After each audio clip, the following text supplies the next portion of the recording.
하나님 아버지, 시간 부족한 종이 하나님 말씀을 전하기를 원합니다. 종의 입을 열어주시고 하나님의 입으로 종의 입을 사용하셔서 하나님 말씀을 전하고 증거할 때 여기 모신 하나님의 사람들, 이 전파를 듣고 이 방송을 시청하는 많은 사람들이 예수 안에서 참으로 온전한 사랑을 누리며 그 사랑 속에서 하나님의 그 부름을 입을 수 있도록 은혜를 베풀어 주시옵소서. 모든 것을 주님께 딱하옵고 예수님의 이름으로 기도합니다. 아멘. 할렐루야. 아멘. 이렇게 매주마다 계신 어르신도 있고 또 몇 주 만에 오신 어르신도 있고 이렇게 바쁘신데도 단풍놀이 가지 아니하시고 우리 방송에 오셔서 울긋불긋 방송에 그 꽃을 펴주셔서 감사합니다. 아멘. 오늘 아까 제가 봉독해드린 말씀을 중심으로 성도의 권세라는 제목으로 한 말씀을 받도록 하겠습니다. 우리 함께 옆에 앉아 계신 분들하고 함께 인사 한번 주셨으면 좋겠어요. 참 건강하게 행복하게 사십시다. 건강하게 행복하게 사십시다. 오늘은 참 좋은 일이 있을 것입니다. 할렐루야. 주님의 은혜와 평강이 항상 함께 하시기를 축원합니다. 오늘 본문의 배경은 예수님이 승천하실 때가 됐어요. 이제 2000년 전에 인카네이션 하신 예수님이 이제 33년의 그 공생의 사역을 마치시고 이제 승천하실 때가 됐어요. 그때 예루살렘으로 향하여 올라가실 때의 장면입니다. 예수님이 공생의 사역을 3년 반이라고 우리가 보는데 오늘 본문의 그 시점은 예수님의 그 공생의 3년의 사역을 마치는 3년의 그 사역을 하는 그 시점의 말씀입니다. 예수님이 공생의 사역을 3년 반을 이렇게 그 기간을 잠깐 살펴보면은 예수님이 제자들을 처음에 부르셨어요. 12 제자를 부르시고 가나 혼인 잔치에서 물이 포도주가 변하게 하는 그 기적의 역사를 시작해서 사마리아 여인을 만나는 등 1년 반 정도의 그 사역을 하신 거예요. 그리고 또 1년 반의 후반기 사역은 갈릴리 그 바다 호숫가에서 12 제자들과 함께 산상수훈과 또 여러 가지 비유로 가르치시는 티칭, 또 고쳐주시는 힐링, 또 이렇게 예수 그리스도의 천국 복음을 전하는 그 프리칭을 이렇게 제자들과 함께 하나님의 나라를 확장하는 그런 사역을 하셨어요. 그리고 이제 3년의 그 사역을 마치시고 이제 3년 후에 이제 6개월이 남는 이 기간에는 제자들을 중심으로 이 제자들과 함께 앞으로 제자들이 어떤 삶을 살 것인가, 내가 이제 하늘로 올라가면은 내가 없는 이곳에 이 제자들이 어떻게 이 핍박이 심한 이 예수 믿는 그 기독교의 그 핍박을 이겨내면서 이렇게 살아갈 것인가에 대한 그 6개월은 제자 사역, 예수님이 제자 사역을 이렇게 감당하는 것을 보게 됩니다. 이렇게 3년 사역한 후에 6개월의 그 예수님의 사역은 전적으로 제자 훈련의 사역을 하고 계셔요. 오늘 본문의 누가복음의 그 기록자 누가는 누가복음 9장에서 19장까지 이 말씀을 보게 되면 제자 훈련 사역을 쭉 이렇게 기록을 하고 있어요. 누가복음의 주제는 잃어버린 자를 찾아온 인자, 잃어버린 사람들의 그 영혼을 찾아오시는 인자 예수님을 주제로 말씀을 기록하고 있습니다. 그러니까 그 오늘 이 본문에는 예루살렘의 그 애곽인 그 유대 지방의 베레아 지역에서 70인의 제자의 파송을 하고 또 죽은 나사로를 살리는 등 수많은 기적을 일으키시며 제자들의 그 훈련을 시키시는 그 예수님의 사역을 보여주고 있습니다. 그래서 누가복음 9장에 보면은 예수님께서 그 12 제자를 불러서 예수 때 그 복음, 하늘나라의 그 복음을 전할 수 있게 교육을 시키셔요. 그렇게 하고 하나님 나라를 복음을 전할 수 있도록 선교사 파송을 합니다. 그리고 돌아온 제자들에게 선교 보고를 들으셔요. 그리고 나서 제자들과 함께 예수님은 또다시 하늘나라의 그 복음을 전하기 위해서 베세다라고 하는 그 갈릴리 호숫가에 있는 마을로 들어가셔요. 그래서 어느 한 집에 들어가서 예수 그리스도의 그 천국 복음을 증거하고 있는데 사람들이 우리 방송계에 그런 성도님들이 이렇게 자리에 꽉 채운 것처럼 그 집안에 꽉 채워서 빈 자리가 없어요. 그런데 중풍병자가 그 예수님 앞에 나가면은 낫는다라는 그 믿음을 보고 그 중풍병자의 그 친구들이 그 침상째 들고 들어가는데 들어갈 틈새가 없어. 그래서 그 중풍병자를 들고 온 그 친구들이 지붕에 올라가서 지붕을 뜯어내리고 예수님을 달아내리는 것을 보시는 그 예수님께서 너희의 믿음의 너희가 구원을 받았다고 하면서 너희가 제사함을 받았다라고 말씀을 하셔요. 그 말씀을 들은 그 무리 중에 사두개인들이 있었어요. 물론 이 자리에 계신 성도님들은 물론 그런 분은 없겠지만은 예수를 사모하고 예수님 안에서 자녀가 되는 분들이 있겠지만은 이 당시 예수님 시대에는 이단들이 너무 많이 있었어요. 사두개인이라는 바리새인이라든가 뭐 이런 그 예수님을 배척하는 그런 사람들이 많이 있었어요. 오늘날도 마찬가지입니다. 예수 그리스도의 복음의 그 십자가 사역에 대적하는 많은 무리들이 있어요. 이단을 비롯해서 많은 사람들이 있습니다. 그 속에서 그 사두개인들이 하는 생각을 예수님이 보세요. 이 사두개인들이 무슨 생각을 했느냐? 어떻게 저 사람이 하나님의 그 영역인 제사함을 줄 수가 있겠느냐라고 속으로 이렇게 생각을 하신 것을 예수님이 딱 보시고 하시는 말씀을 이렇게 말씀을 합니다. 너희가 어떻게 그런 생각을 할 수가 있느냐? 너희가 그 중풍병자에게 제사함을 받은 것이 쉬우냐? 아니면은 그 드러내는 침상을 지고 건강으로 회복해서 나가는 것이 있겠느냐? 라고 말씀을 하시면서 예수님은 그 침상을 지고 가는 그 침상에 누워있는 그 중풍병자에게 네가 제사함을 입었다 라고 하면서 너 사두개인들 너희들아 들어라. 내가 제사함의 권능이 있는 것을 너희에게 보이기 위해서 이렇게 말을 했다라고 말씀을 합니다. 그래서 오늘 이 말씀의 전말을 이렇게 쭉 말씀을 드렸는데 이렇게 이제 그 베세다 그 마을에 들어가서 이제 그런 사역을 쭉 하시면서 이제 밤이 저물었어요. 그래서 많은 사람들이 밤새도록 밥을 못 먹고 이렇게 예수님 말씀을 듣고 있는데 뱃속에서 꾸룩꾸룩 소리가 나는 거예요. 그래서 예수님께서 제자들에게 먹을 것을 좀 주라고 합니다. 근데 이 밤에 이 제자들이 우리가 어떻게 음식을 준비해서 이 많은 사람들을 먹일 수가 있겠습니까? 라고 말을 해요. 너희 가진 것을 가지고 줘라 라고 예수님은 말씀하십니다. 가진 걸 보니까 물고기 2마리하고 보리떡 5덩어리가 있어요. 그것을 가지고 예수님께서 하나님께서 축사를 하시고 그것을 나눠서 12제자들에게 나눠줍니다. 그래서 그것을 제자들은 그 남자만 5,000명에게 또 콩 한 쪽도 12를 나눠준다는 말처럼 이렇게 또 이렇게 나눠주는 그 예수님 말씀에 그 순종하는 그 순간 하늘에서 기적이 일어났어. 물고기 2마리와 떡 5덩어리가 그 5,000명 남자만 5,000명이니까 여자 하면은 10,000명 또 아이들 한둘 하면 20,000명 좋게 미니멈으로 20,000명 가까운 사람들이 물고기 2마리하고 보리떡 5덩어리로 배불리 먹고 12왕주가 남았다라고 성경은 우리에게 기록해 주고 있습니다. 이 오병의 기적이라고 말하는데 이 오병의 기적은 물고기 2마리와 떡 5조가리로 남자만 5,000명 그러니까 20,000명 이상을 먹고 남았다라는 그 기록을 우리에게 오병의 기적으로 이렇게 말씀하고 있습니다.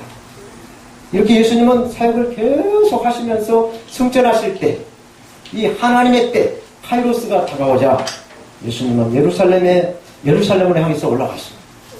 이제 예루살렘에 올라가시는 것은 이제 예루살렘 올라가면 이제 죽는다는 것을 아세요. 예수님 죽으러 가시는 겁니다. 그리고 오늘 누가복음 10장 70인을 세워서 각각 2명씩 짝을 지어서 아까 12명 제자들이 그 복음 전하기 위해서 파송한 것처럼 다 같이 훈련을 시켜서 복음을 전하게 내보내세요. 파송을 합니다. 그러면서 뭐라고 말씀하시냐면은 마치 어린 양을 이리떼 가운데 내보낸 것 같은 그런 마음으로 너희를 보낸다 하면서 어느 곳에 어느 마을에서 어느 집에 들어가든지 평안을 빌어주라. 그 가정에 그 집안에 평안을 빌어주라 라고 하시면서 회개하라. 회개하라. 하늘나라가 가까웠다라는 말씀을 전하게 합니다. 그리고 이제 이 70인이 이제 가서 다 예수부터께서 가르쳐줬던 그 회개하라 천국이 가까웠다라는 말을 다 하고 이제 다시 돌아와서 이제 이렇게 기뻐하는 모습을 오늘 본문에 묘사해주고 있습니다. 그래서 이제 오늘 본문을 중심으로 이 성도의 권세, 예수 믿는 하나님의 자녀들이 그 권세가 무엇인가에 대해서 한번 살펴보도록 하겠습니다. 첫째로 성도의 권세, 예수 믿는 하나님의 자녀의 권세는 무엇이냐? 죄의 능력을 이길 수 있는 권세를 받았다라는 것을 믿으시기 바랍니다. 동물의 왕국을 TV나 이렇게 여러 곳에서 보게 되면은 야생동물 가운데 동물의 왕자 하면은 뭐니뭐니 해도 사자를 꼽을 수가 있어요. 이 사자는 전혀 두려운 동물이 없다고 합니다. 그리고 무리를 지어서 살아가면서 잠을 자더라도 그냥 뭐 대자로 뻗어서 잠을 자는데도 전혀 누구를 의식하지 않고 두려워하지 않고 편안하게 그냥 잠을 자는 그러한 동물의 왕국의 사자, 왕으로서 이렇게 군림을 하면서 살아갑니다. 또 하늘에 나는 이 동물 중에서는 이 독수리가 또 하늘의 그 패권을 지고 이 왕권을 누리면서 살아간다라고 해요. 그런데 이렇게 이 야생에서 정말 사자나 독수리처럼 이렇게 야생에서 왕자처럼 살아가는 이런 동물들도 이러한 그 야생의 환경을 벗어나서 어떤 다른 환경에서 살아가게 되면은 그 맹수의 기질을 잃어버린다는 것이에요. 예를 들어서 그 사자의 새끼를 사람이 데려다가 우유를 먹이고 이렇게 돌보며 이렇게 잘 키워가면은 사람이 그 자기 어미처럼 이렇게 딴다. 사람을 딴다는 것입니다. 그래서 그 사자의 그 특유의 그 야생의 그 기질이 없어진다는 거예요. 독수리도 마찬가지입니다. 독수리도 이 독수리의 알을 계란이 품고 있는 그 계란에다가 같이 넣고 이 부화를 시켜놓으면은 이 독수리가 자라면서 병아리 암탉하고 이렇게 자라면서 이 새의 왕이라는 거, 또 이렇게 날아다니는 그 나는 것을 잃어버리고 닭처럼 닭이 키우는 대로 이렇게 살아간다는 것이에요. 마찬가지로 예수를 믿는 저와 여러분들이 이 성도의 권세, 하나님이 주시는 우리의 그 권세를 모르고 살아간다면 딱 보면 이 마귀에 속아서 마귀의 자녀로 살아간다는 이야기입니다. 이해가 되십니까? 아멘. 하나님께서 최초로 사람을 창조하시는 그 사람의 이름이 아담이에요. 아담. 아담이 혼자 살아가는 것을 하나님께서 궁리를 베푸시고 은혜를 주셔서 갈빗대 하나를 취해가지고 하와를 창조하셨어요. 그래서 창조하신 그 하와와 함께 부부생활을 하면서 아들을 낳습니다. 그 아들이 첫째가 가인이고 둘째 아들이 아벨이라는 사람이에요. 이 사람들이 이제 자녀들이 자라서 이제 성인이 돼가지고 하나님께 제사를 예배를 드리는데 큰 아들은 농사를 짓는 아들이 되었고 작은 아들은 양을 치는 아들이 되었어요. 이렇게 해서 첫 소산을 가지고 하나님께 정성껏 예물을 준비해서 예배를 드려요. 제사를 드렸는데 하나님께서 이 아벨의 제물과 제사는 받으시고 큰아들 가인과 제물을 받지 않으셨어요. 그러자 이 큰아들 가인은 마음이 막 기분이 안 좋았어요. 하나님과 원망했어요. 하나님께 불평했어요. 그러자 그것을 보신 하나님께서 창세기 4장 7절을 보면 이렇게 말씀하십니다. 네가 올바른 일을 하였다면 어찌 얼굴을 펴지 못하겠느냐. 그러나 네가 올바르지 못한 일을 하였으니 제가 너의 문에 도사리고 앉아서 너를 지배하려고 하니 너는 그 죄를 잘 다스려야 한다라고 말씀해 주고 있습니다. 죄를 다스려야 한다는 것입니다. 사랑하는 우리의 통역자 그리고 성도 여러분, 이 가인은 자기 자신의 그 울분을 참지 못하고 스스로 삭히지 못하고 결국에는 그 동생 아벨을 죽였어요. 죽여버렸어요. 그 화를 참지 못하고 그걸 다스리지 못하고 죽였다라는 사실이에요. 이것은 무엇이냐? 인간이 죄의 권세가 있는 사탄에 속아서 살게 되면 얼마나 악한 일을 할 수 있는가를 보여주는 장면이에요. 그리고 성경에서 가장 먼저 살인사건의 그 가인이 그 이름에 올라가 있어요. 이것을 봤을 때 우리 인간은 스스로 의롭게 될 수가 없다는 것을 알게 해준다는 얘기입니다. 그러나 예수 그리스도를 믿는 저와 여러분들은 사망 권세를 이기시고 사탄을 다스리는 하나님의 자녀가 되는 권세를 받으셨습니다. 아멘. 아멘. 예, 믿습니다. 성경의 복음서 요한복음을 뺀 마태, 마가, 누가복음을 공관복음이라고 말합니다. 이 공관복음서에 보게 되면 예수님은 가버나움이라는 동네에 어떤 사람의 집에 들어가서 말씀을 선포하고 계셨어요. 사람들이 너무 많이 모이는 바람에 아까 제가 서두에 말씀드렸던 그 중풍병자를 침상체로 들어갈 수가 없어서 지붕을 뚫고 내려 들어가서 이렇게 낫고자 하는 그 일념으로 그 중풍병자의 친구들이 그 침상체 들고 지붕에 올라가서 지붕을 뚫고 우리나라 지붕하고 이스라엘 지붕 구조하고는 틀립니다. 그러니까 이제 이해하시고 챙겨 들으시기 바랍니다. 그래서 지붕을 뚫고 그 침상체로 그 중풍병자를 달아내려서 그 예수님 앞에 내려놓았어요. 그것을 보신 예수님께서 내가 제사함을 입었다. 제사함을 입었다. 내 병이 나았다라고 말씀하지 않고 내가 제사함을 입었다. 라고 말씀하셔요. 그것을 본 서기관들이 앉아서 속으로 생각하기를 말도 안 돼. 어떻게 저 사람이 하나님의 그 영역을 제사함을 입었냐라고 생각을 하신 것을 예수님이 읽고 보고 오직 하나님 한 분 외에는 누가 능히 죄를 사겠느냐고 하는 그 생각의 말을 보고 예수님께서 이렇게 말씀하세요. 그들이 생각을 하시고 말씀하시는데 어찌하여 이것을 마음에 의논하느냐? 왜 잔머리를 굴리느냐? 있는 그대로 사실을 인정하라 라고 하시면서 이 서기관들에게 말씀하시기를 중풍병자에게 제사함을 받았느냐 하는 말과 일어나 예상을 가지고 걸어가라 하는 말이 어느 것이 더 쉽겠느냐? 그러나 인자가 땅에서 제사하는 권세가 있는 줄을 너희로 알게 하려 하노니 일어나 네 상을 가지고 집으로 가라 하시니 그가 일어나 곧 상을 가지고 모든 사람들 앞에서 하나님께 영광을 돌리고 중풍병은 낫고 감사함에 갔다라고 성경은 우리에게 기록해 주고 있어요. 그리고 요한복음 1장 12절 말씀에도 예수님을 영접하는 자는 그 이름을 예수님의 그 이름을 믿는 자에게는 하나님의 자녀가 되는 권세를 주셨다라고 말씀합니다. 아멘. 아멘. 이렇게 우리는 예수님을 믿음으로 말미암아 하나님의 자녀로의 그 권세, 이 권세를 받아서 예수님의 사단 마귀를 주고 아까고 더러운 모든 죄를 권세, 그 모든 것을 누르고 이겼던 것처럼 우리도 예수님을 믿음으로 말미암아 예수님의 그 이름으로 말미암아 이 죄의 권세, 이 죄의 능력을 이길 수 있는 권세를 받았다라는 것을 믿으시기 바랍니다. 그래서 우리의 죄를, 우리 속에 있는 죄 문제를 예수의 권세, 예수의 이름으로 다스려야 되시는 것이죠. 믿어지십니까? 네. 두 번째로 예수 믿는 성도의 권세는 질병도 이길 수 있는 능력을 주셨다라고 네. 성경은 말씀합니다. 네. 예수님께서 공생에 사역하시는 동안에 가시는 곳곳마다 병든 그 영혼과 몸을 치유해 주셨어요. 뿐만 아니라 예수님께서 몸소 채찍이 맞으심으로 우리의 병을 지고 십자가에 달려 돌아가셨다라고 이사야 선지자는 고백을 합니다. 이사야 53장 5절 말씀에 보면 이렇게 말씀하고 있어요. 그가 찔림은 우리의 허물을 인하며 그가 상함은 우리의 죄악을 인함이라. 그가 징계를 받음으로 우리가 평화를 누리고 그가 채찍이 맞음으로 우리가 나음을 입었다.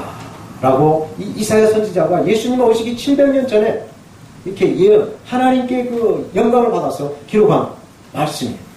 예수님을 통해서 우리 모든 병고가 예수님을 믿음으로 하면 치유됐다라는 그런 말씀을 해주고 있어요. 인카네이션 하신, 이 성육신 하신 그 예수님께서 공생의 이 사역을 하시면서 이 12제자를 부르시고 또 더러운 귀신을 쫓아내고 모든 병과 모든 약한 것을 고치는 그러한 권능을 주신 것처럼 우리가 예수님 믿는 하나님의 자녀로서 예수님의 이름으로 기도를 하게 되면 병 고치는 권세도 행할 수 있다는 것을 믿으시기 바랍니다. 아멘. 아멘. 예수님의 이름으로 우리가 기도할 때 예수님께서 말씀하신 마가복음 16장 17절 이하의 말씀대로 우리 삶에 이루어지는 것이에요. 이 말씀이 무엇이냐? 항상 제가 기도하는 믿는 자들에게, 예수님을 믿는 자들에게는 이러한 표적이 따르린다 말씀하세요. 곧 저희가 내 이름으로 귀신을 쫓아내고 새 방을 마르고 뱀을 집어올리고 무슨 독을 마실지라도 해를 받지 않고 아픈 사람에게 손을 얹어 나으리라 병든 자에게 손을 쥐고 나리라고 말씀하신 이 믿는 자의 표적이 따른다라고 말씀하셨어요. 하나님 말씀은 1.1핵도 틀림이 없습니다. 이것을 액면 그대로 믿으면은 그 말씀대로 기적이 일어난다는 사실을 믿으시기 바랍니다. 그러므로 저와 여러분들은 모든 질병, 모든 하다못해 감기라도 이 사탄막이 약간 감기야. 내가 나사렛 예수로 명한다. 감기는 떠나가고 건강으로 충만하시라 라고 이렇게 기도로 명령을 하면 감기가 떠나갈 줄로 믿습니다. 아멘. 이렇게 질병을 제어할 수 있는 권세를 우리는 받았어요. 이것을 누리시기 바랍니다. 아멘. 세 번째로 예수 믿는 성도의 권세는 귀신의 능력, 귀신을 쫓아낼 수 있는 그런 권세를 받았다는 것을 믿으시기 바랍니다. 아멘.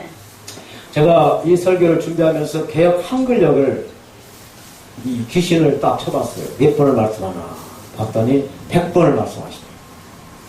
이 신약 성경에서만 100번을 귀신 이야기를 하시더라고요. 그 중에서 마가복음과 누가복음에서 가장 많이 귀신에 대한 말씀을 하신 걸 보게 되었습니다. 이처럼 이 세상에는 수많은 귀신들이 있다는 거예요.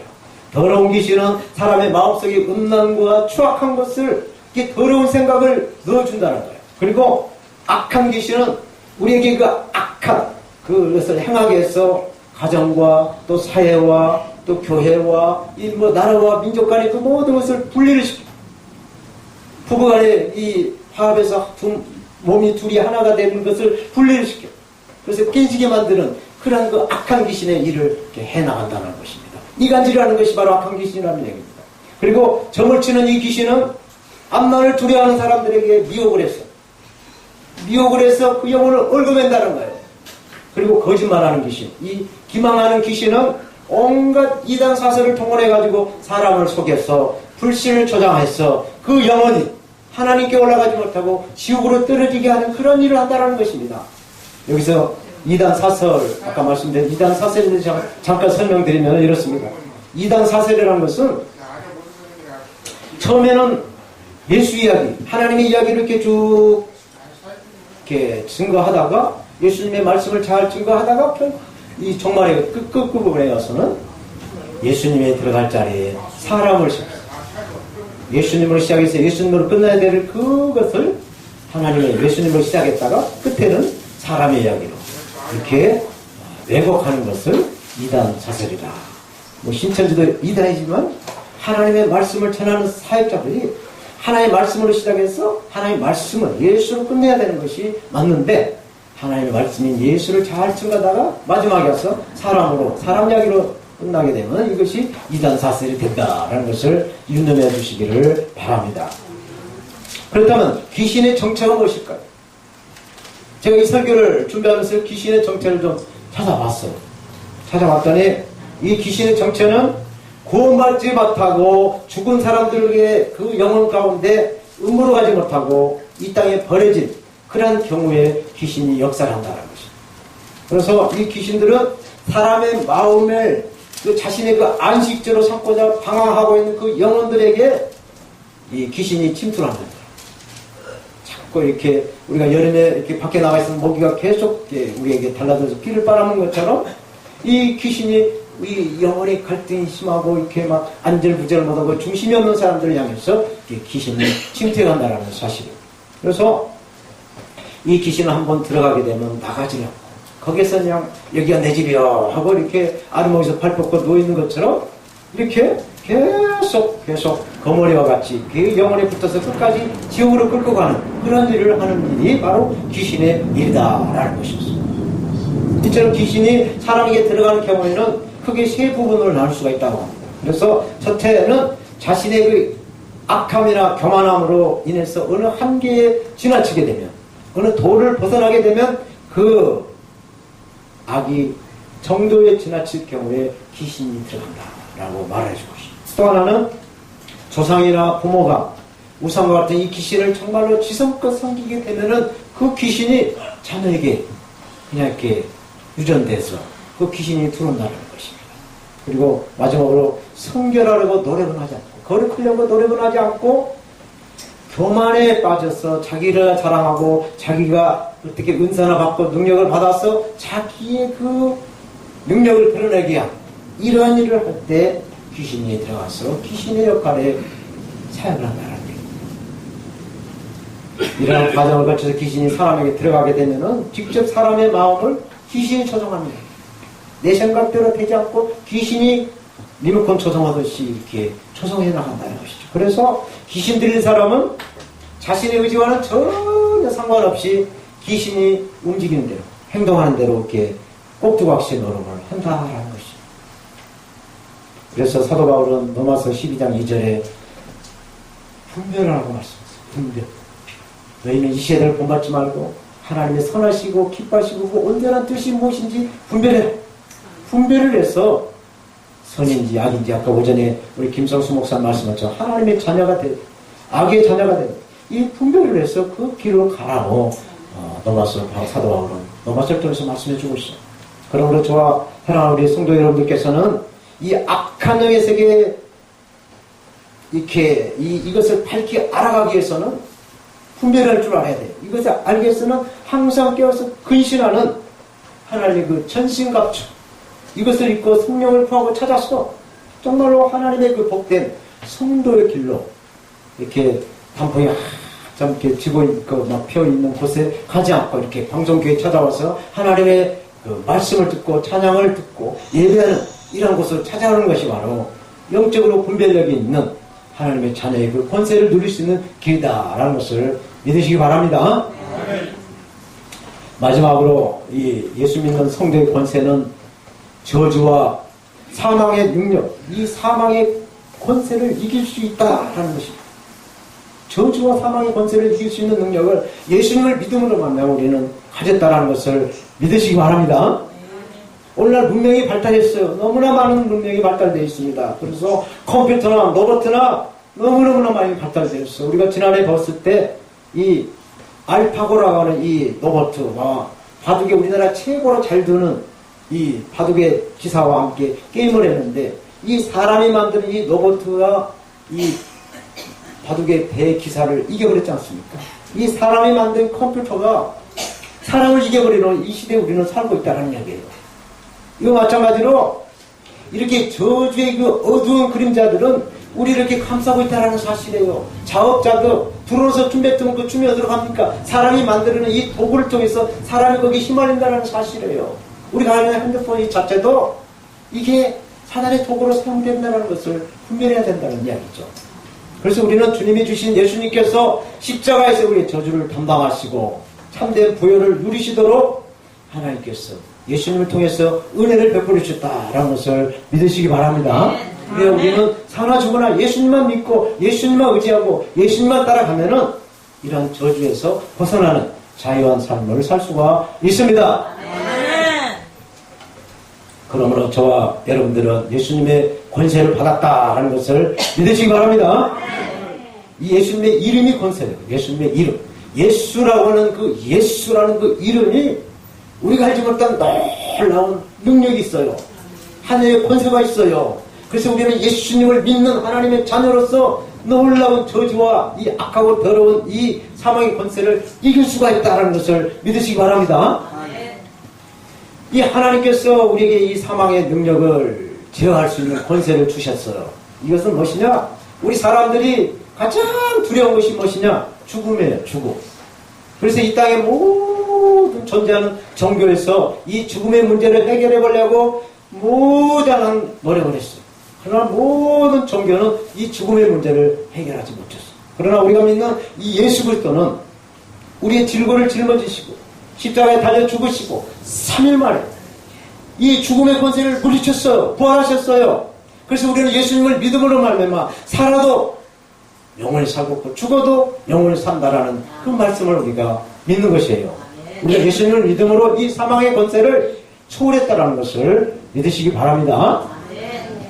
요한복음 11장 25절에 이렇게 말씀합니다. 예수님께서 가라사대 나는 부활이요 생명이니 나를 믿는 자는 죽어도 살겠고 무릇 살아서 나를 믿는 자는 영원히 죽지 아니하리라.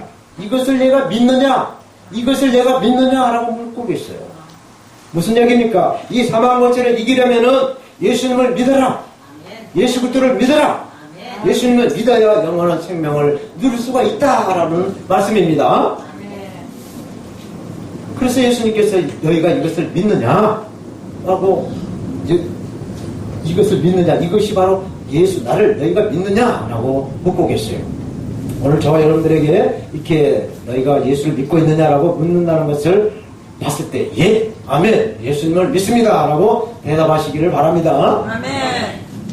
사랑하는 동역자 그리고 성도 여러분, 넘어서 14장 8절에는 이렇게 말씀합니다. 우리가 살아도 주를 위해 사, 죽어도 주를 위해 사는, 죽나니 그런 것 사나 죽으나 우리가 주의 것이다 라고 말씀합니다. 주님을 위해서 살고 주님을 위해서 죽어야 저주와 사망의 권세를 이길 수 있다라는 것을 믿으시기 바랍니다. 아멘. 아멘. 말씀을 맺겠습니다. 예수님을 믿는 성도라고 한다면은 누구나 한 번은 다짐했을 것입니다. 예수님을 잘 믿겠다. 그래서 작년에는 못했지만 올해에는 뭐 성경을 몇 독 해야지, 또 기도원에 가서 또 이렇게 하나님 앞에 무릎 꿇고 기도해야지, 뭐 이런 다짐을 하게 됩니다. 그런데 이러한 그 다짐보다도 우리가 어떻게 하면은 예수님을 잘 믿을 수 있을까라는 것을 생각해 봤을 때 그 중에서 가장 중요한 것은 회개를 해야 될 줄로 믿습니다. 회개한다는 것은 정말로 우리가 이 회개를 통해서 예수님을 믿을 수가 있고, 이 회개를 통해서 예수님을 믿는 그런 신앙의 삶을 살아갈 수가 있기 때문에 그렇습니다. 그런데 이 회개를, 이 글자를 두 개를 분석해 보면은 뉘우치를 했자, 고칠 겠자, 뉘우치기만 하고 말로만 회개합니다 하고 삶은 회개하기 전이랑 똑같이 가면은 고칠 겠자가 안 되는 거예요. 뉘우치기만 하고 고치질 않으면 그것은 이게 회개가 아닌 것이죠. 그래서 우리가 언제나 회개를 한다는 것은 뉘우치고 고쳐나가는 거예요. 그래서 이 회개는 그냥 말로만 회개한다는 것이 아니라 삶 속에서 뉘우쳐져가는 그런 삶을, 그런 모습을 보여가는 것이 회개의 삶이다라는 것이에요. 근데 이게 이 회개를 우리가 이게 두 단계로 분석해서 이 단계를 거쳐가야만이 회개했다라고 우리가 믿어지는 거예요. 첫째는 하나님께 죄를 자백하는, 내가 이만저만 해서 이렇게 자범죄, 고범죄, 생각으로, 입으로, 눈으로, 행동으로 이런 죄를 범했습니다 라고 고백을 하고 자백을 하는 것이죠. 하나님 앞에. 그렇게 해서 예수님께서 우리의 그 모든 죄를 대속하시고, 그 예수님의 그 은혜를 믿고 그 모든 허물을 토로하는, 고백하는, 토설하는 것을 먼저 해야 될 것입니다. 그리고 나서 두 번째 회개는 스스로 또다시 그 똑같은 죄를 반복해서 짓지 않도록 결단하는 것입니다. 그래서 한 번에 이것을 줄이기가 어려우니까 조금씩 이게 줄여가서 이렇게 가랑비에 옷 젖듯이 조금씩 올해보다 내년 조금 더 이렇게 죄의 폭을 좁혀가면서 이렇게 죄를 줄여나가는, 이것이 진정한 회개의 삶이 된다라고 봅니다. 하나님께서는 예수 믿는 저와 여러분들에게 주신 권세가 뭐냐? 죄의 능력을 이길 수 있는 권세 줬어요. 또 질병을 이길 수 있는 능력 주셨어요. 아멘. 귀신을 쫓아낼 수 있는 능력 주셨어요. 아멘. 그리고 저주와 사망의 능력을 이길 수 있는 이 권세를 주셨어요. 아멘. 오늘 본문의 이 20절은 이 권세가 중요한 것이 아니다. 이걸 가지고 만족하지 말아라. 무슨 말씀이냐? 여러분들이 이 권세에만 만족하지 말고 하늘에 있는 생명책에 우리 이름이 기록된 것을 가지고 기뻐하라고 말씀합니다. 아멘. 우리가 예수 믿고 천국에 가는 그 구원을 누리기 위해서는 이 귀신도 쫓아내고 죄를 이기고 사망 권세를 이기는 것도 중요하지만은 가장 중요한 하늘의 멸류관, 이 영원한 생명책에 기록된 그것을 간직하라 라고 말씀하시고 있습니다. 사랑하는 우리 동역자 그리고 성도 여러분, 여러분들께서 예수를 믿고 하나님의 자녀가 되는 이런 권세를 받았지만은 정말로 회개할 때 뉘우치기만 하고 그것을 고치지 않으면 무슨 소용이 있겠어요? 아무 소용이 없다는 얘기죠. 뉘우치는 것을 끝내고 그것을 고치지 않는다라고 한다면 마치 야생을 떠난 이 사자나 이 독수리처럼 하나님의 형상으로 지음받은 하나님의 자녀들이 예수님을 떠났습니다. 세상의 사람들과 똑같이 살아가는 사단의 놀이개로 전락된다라는, 사단의 꼭두각시로 이렇게 전락된다라는, 이 사단의 로봇가 된다라는 것을 알아야 된다는 것입니다. 저와 여러분들의 마음에서 진정하게 우러나오는 지적으로, 정서적으로, 의지적으로 모든 것들을 성령을 통해서 알아가고 깨달았어. 그것을 이루어가는 참된 신앙을 이루어가야 될 줄로 믿습니다. 성도의 권세가 무엇이에요? 예수 믿는 자녀의 권세가 무엇이에요? 귀신 쫓아내는 것은 기본이에요. 기본. 하나님의 자녀로, 하나님의 그 상속자로, 하나님의 그 유업을 이어받는 그런 권세를 받아 누렸어요. 큰 것을 향해 찾아가야지 사소한 귀신 하나 쫓아내고 질병 하나 물리치고 이것에 만족하지 말아야 된다는 것이죠. 그래, 우리가 신앙생활 하시면서 어르신들 예수 이름으로 감기도 쫓아내고 아픈 것도 예수 이름으로 견대고 아픈 통증은 사라져라 이렇게 명령도 하고 이렇게 해서 끝까지 하늘의 생명책에 이름을 넣고 기록해서 이 구원을 이루어가는 그러한 사람이 되어야 될 줄로 믿습니다. 이렇게 모두 우리가 성령으로 충만해서 예수 그리스도의 이름으로 죄와 질병과 귀신과 저주와 이 사망의 권세를 이겨서 영원한 생명책에 기록되는 그러한 신부가 될 수 있도록 우리의 신랑 되신 예수님의 이름으로 축원합니다. 축원합니다. 아멘.